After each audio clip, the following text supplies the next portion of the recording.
పురాణాల్లో మనం విన్నాం, ఒక చిన్న బాలుడు సూర్యుని పండు అననుకుని ఆకాశంలోకి ఎగిరాడని. అతడి పేరు హనుమంతుడు. వాయుపుత్రుడు, శివాంశ సంభూతుడు. జ్ఞానం, శక్తి, భక్తి ఇవన్నీ పుట్టుకతోనే ఉన్నవాడే. అయితే అతను తెలుసుకోలేదు తాను ఎంత శక్తివంతుడో.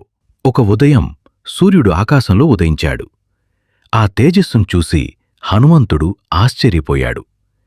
ఇంత కాంతివంతమైన పండు దాన్ని తినగలిగితే అన్న ఆలోచన వచ్చి ఆకాశాన్ని చీల్చుకుంటూ ఎగిరాడు.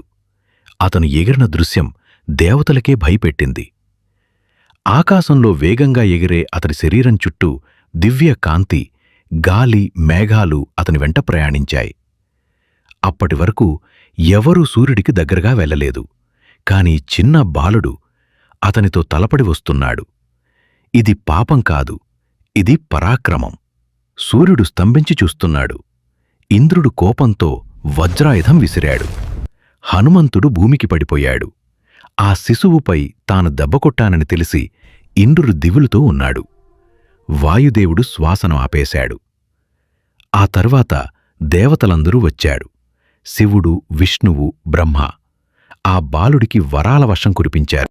హనుమంతుని గాథ పార్ట్ 2 చూడాలంటే ఇప్పుడే మా ఛానల్కి సబ్స్క్రైబ్ చేయండి. జై శ్రీరామ్.